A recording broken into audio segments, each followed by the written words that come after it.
Tadeo, bueno, un mundo que sigue bastante convulso, que pareciera ser que la guerra de Medio Oriente se corrió por completo. Durante mucho tiempo estuvimos muy atentos a lo que estuvo pasando, pero evidentemente por debajo fueron sucediendo otras, o en realidad por debajo para nosotros, en realidad muy por encima de la guerra, fueron pasando otras situaciones que van marcando un poco este reordenamiento, ¿no? Porque a partir de este conflicto bélico el mundo se empezó a reordenar. Hace poquito vimos la visita del presidente de los Estados Unidos, Donald Trump, que se reunía con su par de China, Xi Jinping.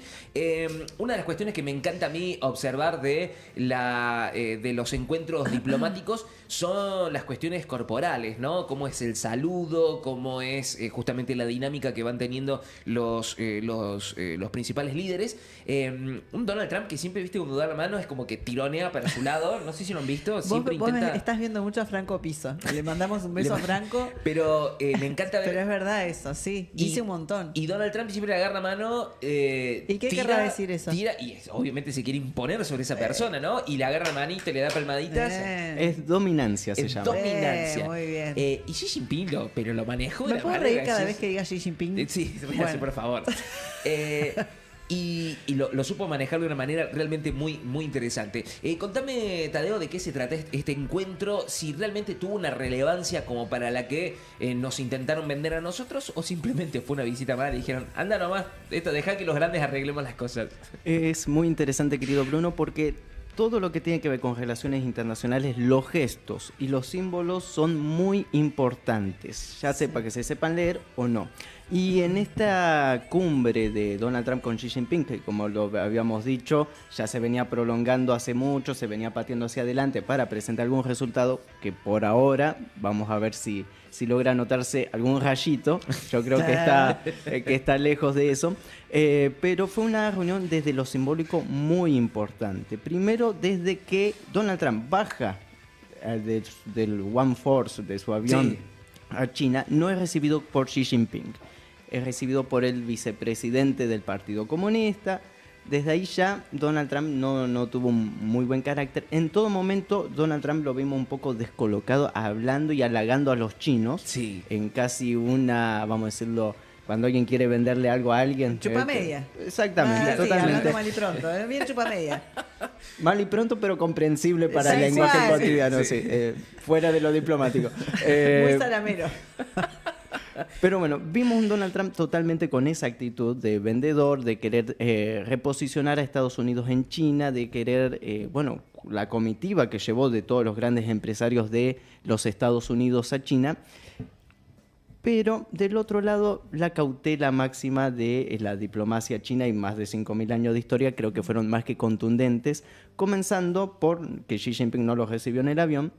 Y algo muy interesante fue que, por ejemplo, en las tapas de los diarios de China no figuraba el día de la Ye. Cuando llegó Donald Trump, Claro, no no era figuraba tapa de noticia. en la primera tapa del diario, lo cual es Lo algo ningunearon. sumamente No, mal. interesante, porque incluso una colega de China me mandó una foto del principal diario en inglés en China del día que llegó Donald Sí. Trump, y en la foto a portada estaba el presidente de Tayikistán.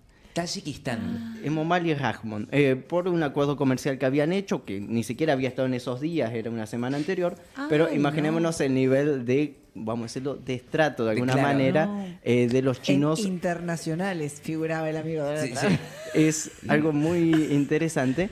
Y por el otro lado, después analizando el discurso, encontramos una cumbre de una reunión de 2 horas entre Donald Trump y Xi Jinping, en los cuales Xi Jinping menciona dos grandes cuestiones: de que Sí. toda la situación con Estados Unidos se va a solucionar a base de el respeto hacia la situación en Taiwán, es decir, que Estados Unidos tiene que tener un posicionamiento inteligente sobre lo que está sucediendo en Taiwán. Y por el otro lado, le dijo algo que en términos diplomáticos e históricos, y lo que analizamos geopolítica, tiene un gran significado, que le dijo a Donald Trump que tiene que evitar la trampa de Tucídides. ¿Qué corno Sí, es la ¿qué significa? trampa Yo quería de preguntarlo Tucídides? así, pero Bueno, qué bueno Donald que lo Trump dijo habrá él. hecho la misma cara porque Sí. creo que desconoce, pero sus asesores habrán entendido muy bien. La trampa de Tucídides, que hace referencia el presidente chino Xi Jinping, es a un hecho histórico que sucedió cuando Atenas, en la Grecia antigua, surge con mucha fuerza, y por el otro lado Esparta, que era la gran potencia de aquel tiempo, Sí. viene declinando. Sí. ¿Qué hace Esparta viendo su competidor máximo en Atenas? Una guerra.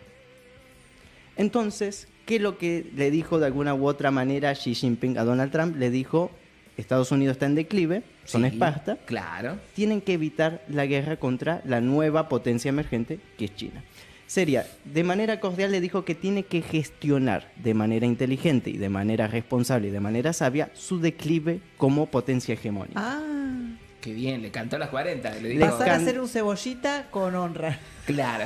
Y eso con el mejor de los tonos y demás. Claro. Eso desde lo discursivo fue lo que más peso tuvo y que es una gran repercusión a nivel internacional. Y después, bueno, algunas clásicas trampitas que vamos a mencionar. Una perlita Sí. que la hizo a propósito Xi Jinping, de que cuando está el almuerzo de cortesía que tiene junto con Donald Trump, Sí. a propósito le acomodan un almohadón en la silla de Donald sabiendo que lo iba a rechazar. Y cuando lo rechaza, queda a menor estatura de Xi Jinping. Ah. Casi 3 o 4 centímetros menos. Es decir, que cada vez que Donald Trump quería hablar con Xi Jinping, estaba en una posición de inferioridad. Todas estas partes simbólicas, y lógicamente no son caprichos de los Sí, chinos, sino sí, que sí. todo tiene su propósito y su razón, que demuestra que no está Estados Unidos en las condiciones de imponer lo que quería imponer a la República Popular China, y que de acá hacia adelante va a tener que comportarse de una manera mucho más inteligente si quiere evitar cualquier tipo de conflicto. Claro. ¿Qué es lo que pasó?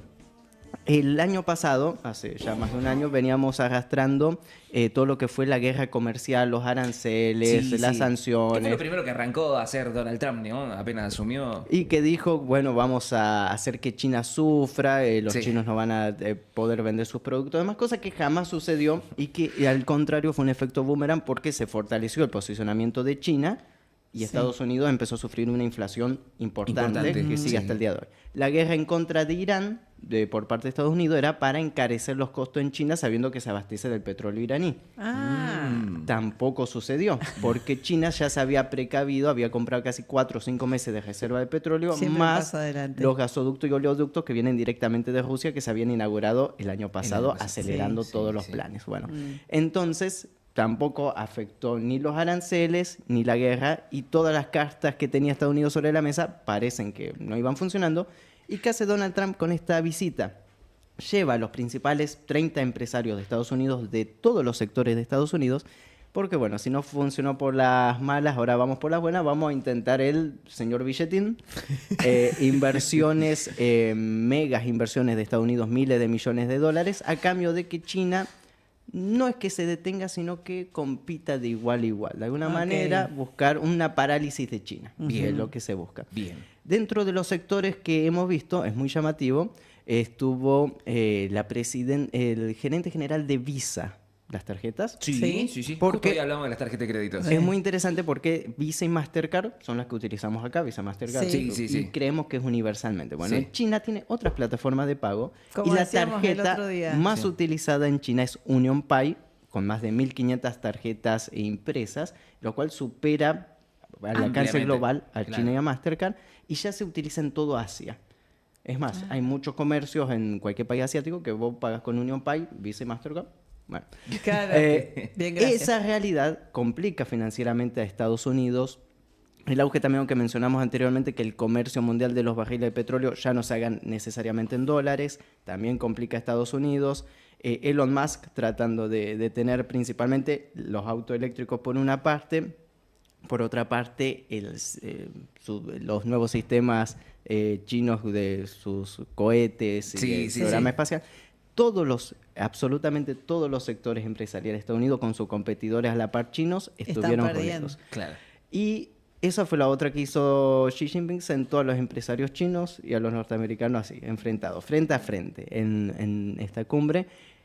Todavía se prolonga hasta el día de hoy. Ah, eso iba a preguntar hasta cuándo Hasta dura? hoy Sí. está la visita a la cumbre. Hasta el momento no se había firmado ningún papel, ningún acuerdo, más allá de poner en orden cómo se tienen que hacer las cosas de acá hacia adelante. Y hay que ver cómo esto va a evolucionar en las próximas semanas.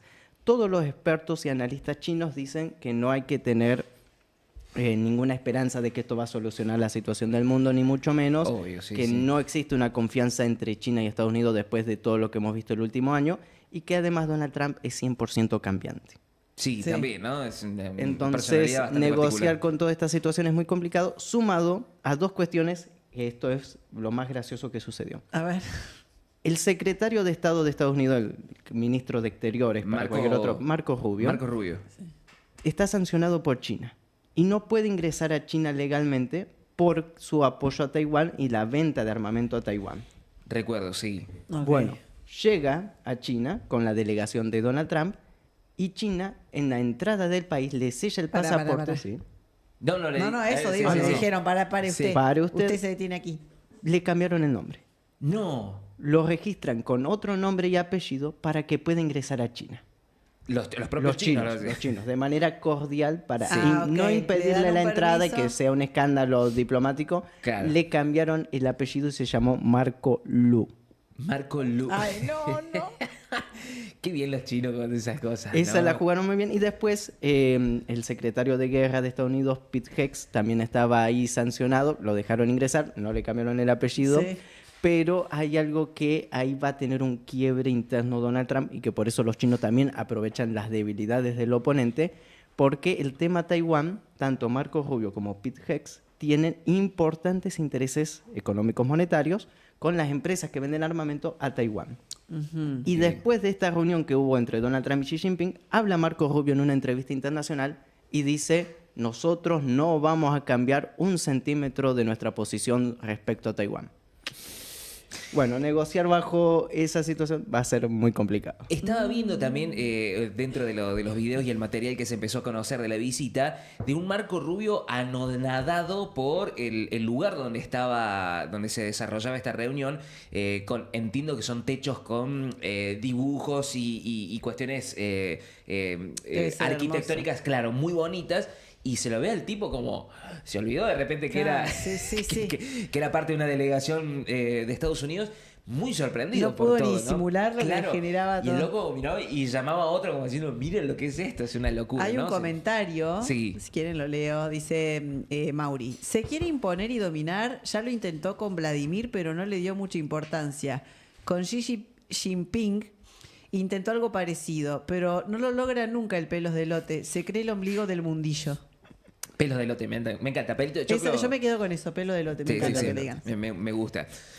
Bueno, continuando la reunión, hay como un encuentro, además de los líderes y de los empresarios, hay como otra cuestión de encuentros paralelos entre los Estados Unidos, no sé, ministros de economía o de producción y eso. Hay un problema muy grande. Estaba Scott Bessent, que es el jefe, Sí. vamos a decirlo, de la parte financiera de Estados Unidos, y ahí están negociando rebaja de aranceles, algún tema de, bueno, vamos a quitar alguna sanción y demás. ¿Qué pasa? China no quiere negociar y no va a negociar bajo ningún aspecto todo lo que tiene que ser tierras raras, microchip, microcomponentes, que es la parte de que Estados Unidos quiere que China ceda.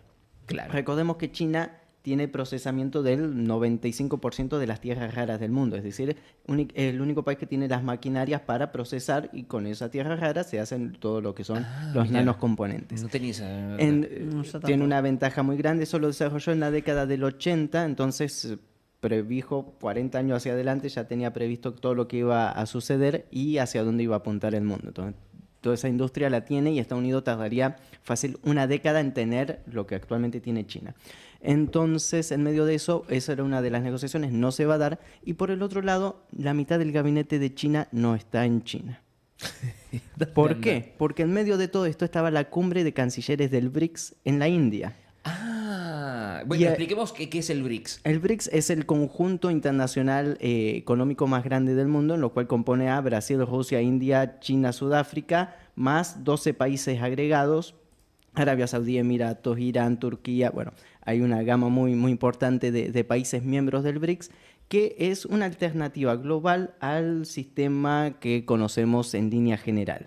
Justo está la reunión de cancilleres en la India, es decir, todos los ministros de Exterior están ahí, también hubo la otra presencia de ministros muy importantes, y para preparar todo lo que va a ser la cumbre en el mes de septiembre-octubre, que va a ser bastante importante porque se diagrama que se va a acelerar todos los procesos, principalmente de comercio en monedas nacionales. Es decir, en vez de hacer transacción en dólares, te pagamos en la moneda local de cada país. Perdón, te interrumpo ahí y te pregunto,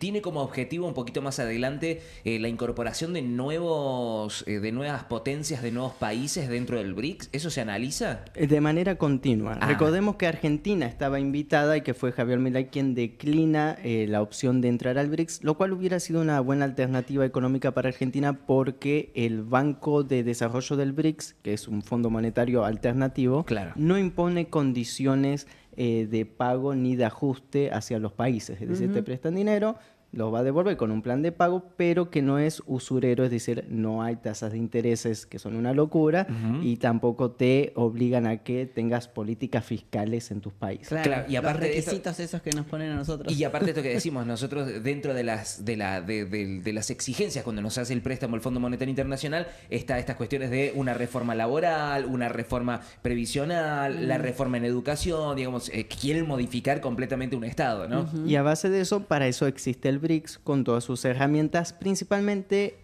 vamos a decirlo, económicas y financieras. Todavía no políticas, no surge otro bloque, sino que se trata de dar herramientas a los diferentes países. Sí, hay una gran lista de ampliación. El caso, por ejemplo, casi todos los países del sudeste asiático, Indonesia, Malasia, están ahí solicitando ingresar al BRICS de manera urgente. Entonces, ahí teníamos el quiebre de por qué la mitad de los ministros chinos no Claro. estaban en China. Evidentemente era más importante esto que la reunión Claro, con mirá Trump, vos. ¿no? Entonces ahí vemos un orden de prioridades muy importantes respecto a cómo se está reconfigurando ahora el mundo y un Estados Unidos que parece que queda un poco más desdibujado de la situación Relegado. global y que tampoco puede poner sus condiciones, porque dentro del planteo de temas a charlar, se charló sobre Ucrania, se charló sobre Irán, sobre todas las situaciones, sin ningún acuerdo, y la semana que viene Vladimir Putin va a estar viajando a China. Es decir, por afuera de lo que hayan planteado con Estados Unidos, otra cosa va a ser lo traslado y la comunicación que ya existe también entre todas las partes. Claro, volvemos de nuevo a esto, ¿no? Es un mundo que se está reacomodando, que Estados Unidos deja de ser esa potencia o esta cuestión de un mundo unipolar con Estados Unidos a la cabeza, se reconfigura, obviamente a partir de ahora China toma esa ventaja, que ya hace un tiempo ya lo venía sosteniendo, a esto se le va a sumar Rusia y obviamente esto que acabas de plantear vos, esta reunión de los BRICS, donde todos estos países que forman parte del BRICS también empiezan a tener una importancia mucho más relevante que los Estados Unidos. Volvemos de algo que ya lo habíamos hablado en otras temporadas en No la ven, esta cuestión de que vemos hace tiempo ya que los Estados Unidos deja de ser una potencia mundial, pasará a ser una potencia regional acá en toda América, o el declive será tal que ni siquiera será una potencia regional. Bien, primero hay que ver cómo administra su declive, que fue Claro, lo que le dijo Xi Jinping de manera muy sabia. Te dijo, de estás la en el mejor horno, manera. ahora tenés que ver cómo haces para que no se caliente más el horno. Esperamos que alguien le explique a Donald Trump que era la trampa de Tucídides Sí. y Claro. un poco de historia y qué le quiso decir. Llamalo, Tadeo. Porque llamalo. tal vez se lo interpreta al Pelito revés. choclo, Tal vez Claro, él él- piensa que es China la que está en declive y bueno, Claro. entonces Estados Unidos tiene muy buena inteligencia, ellos van a saber interpretar todo eso. Pero hay una cuestión que ahí es muy interesante, que es el reposicionamiento de Estados Unidos en la región americana, que lo hemos visto con todo el Comando Sur, la continuo desfile de funcionarios de Estados Unidos en la región, sumado ahora que inventaron un comando autónomo regional a base de inteligencia artificial y de patrullaje que no respeta ningún acuerdo del país, y la política que dijo Marco Rubio de el Norteamérica grande o Norteamérica ampliado, en los cuales ellos dicen que Norteamérica llega hasta Ecuador. Es decir, todo lo que hay desde Canadá hasta Ecuador les pertenece a ellos.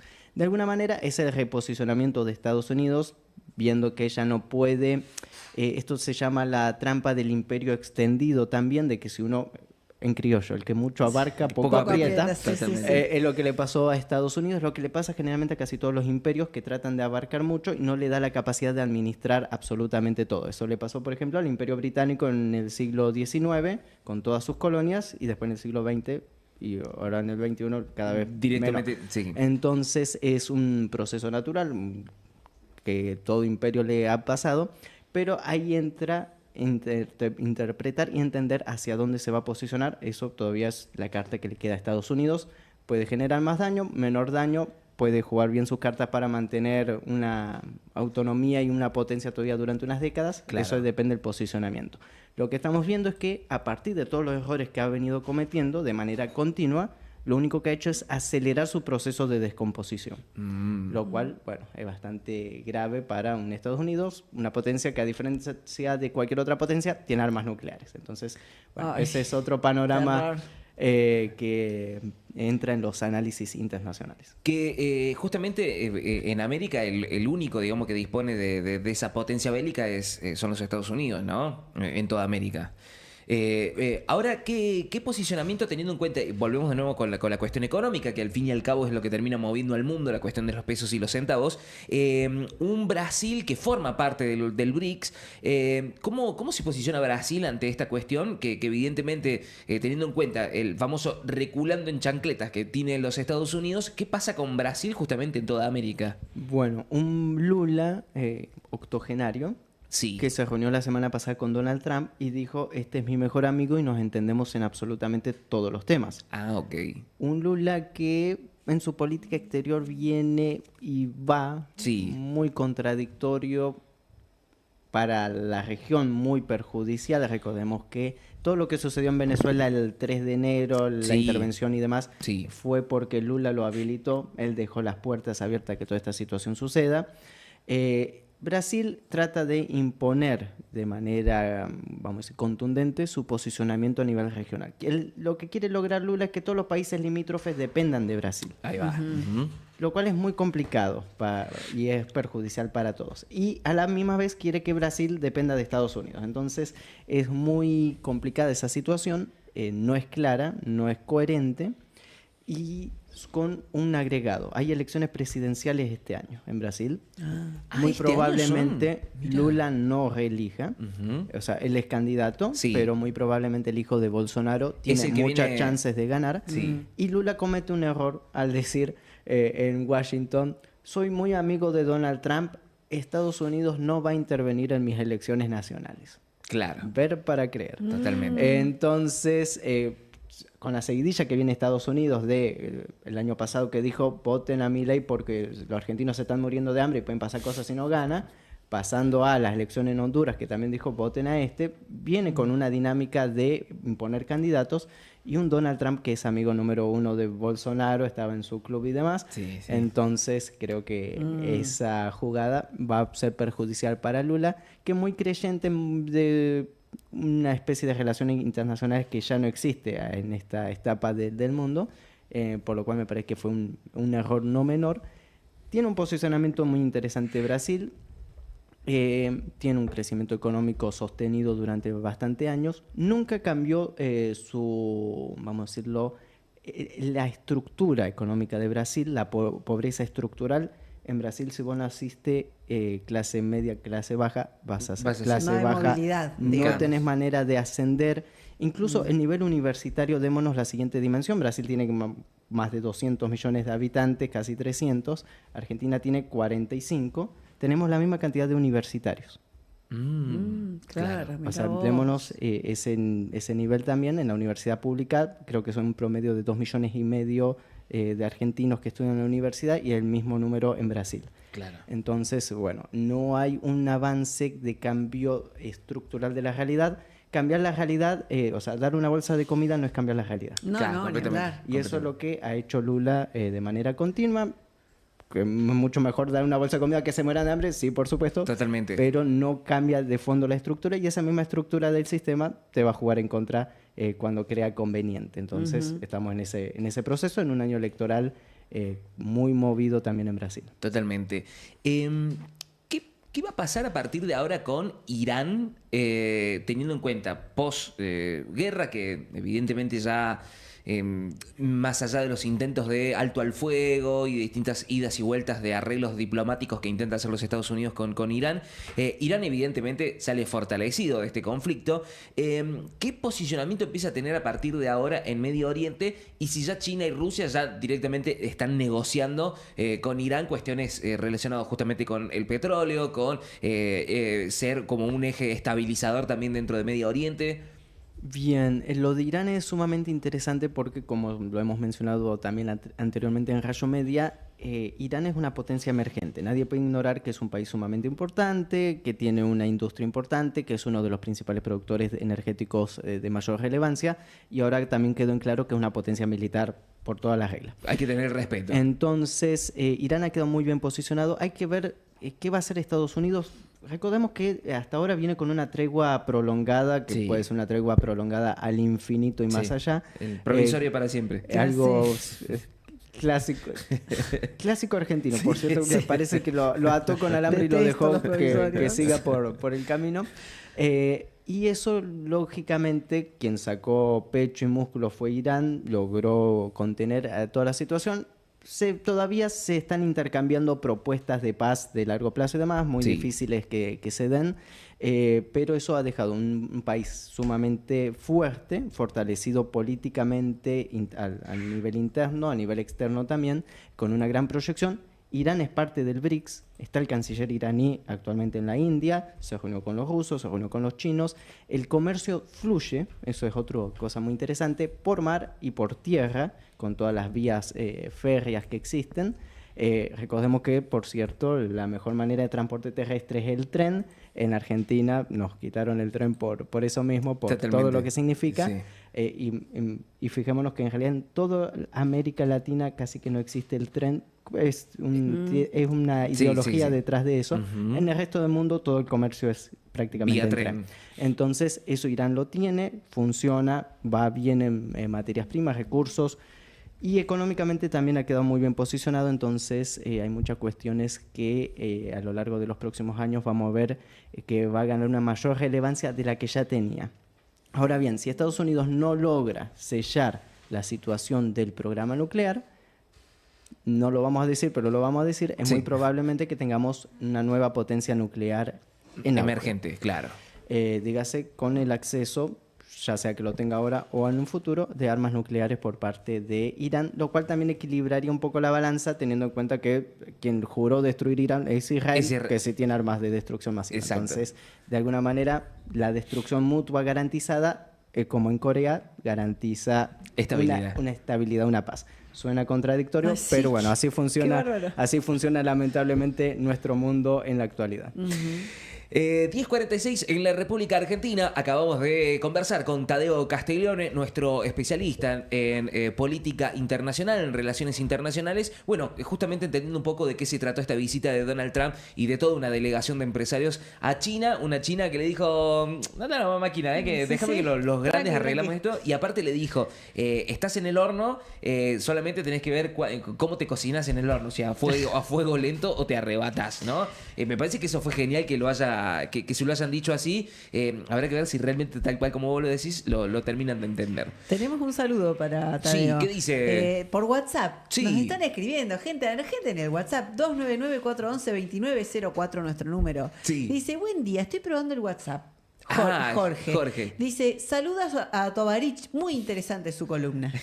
Tovarich, ¿eh? Tovarich. Que así Tovarich. Compañero en ruso. Compañero en ruso es Tovarich. Tovarich. Ah, bien, está, mira. bien, me gusta eso. Bueno, Tovarich, compañero, muchísimas gracias por el tiempo, como siempre. La claridad, sobre todo con los temas internacionales. Sí. Para entender un poquito dónde estamos parados, hacia dónde vamos. Lamentablemente, a mí me encantaría hablar de una Argentina que está ocupando esos sillones principales, esas charlas principales, pero. Dice Xi Jinping. Sí, pero todavía seguimos siendo somos esos nenes que estamos con unos juguetitos, nos entretienen con un par de lejos. cositas. Sí. Bueno, nos desconectan del joystick, ¿viste? Hubo, Cuando juegan hubo un éxito, Sí. casi un éxito, ¿viste? Lo intenté, Casi. dijo. Ayer el presidente Javier Milei, Sí. que dijo que en el recorrido en Silicon Valley con Elon Musk condujo un Cybertruck. Sí. Y que casi se lo regala. Viste que. Ay, la Sí, pucha. casi queriendo Estuvimos imitar a un tan diputado de cerca. su mismo partido, ¿no? Que andaba en una. Que se lo incautaron ¿El por no Tesla? tener patente. Para- El Tesla. El Tesla, sí. Bueno, un Javier Milei se pone feliz y se queda con una lapicera que casi ¿no? Sus pequeños. Lo dejaron dar una Y vueltita. le dije, qué bien, bueno, pase. Los éxitos de la política exterior argentina. Esa es la alegría que nos da. Tadeo, querido, muchísimas gracias. Nos Gracias. encontramos el próximo viernes. Hasta el próximo viernes, Dios mediante. Excelente fin de semana para todos. Acaba de pasar Tadeo Castiglione, nuestro especialista en relaciones internacionales, haciendo esta columna de Visión Mundial, repasando un poco de lo que va aconteciendo en el mundo de la palabra, de los que realmente saben, de los que entienden qué está pasando por acá.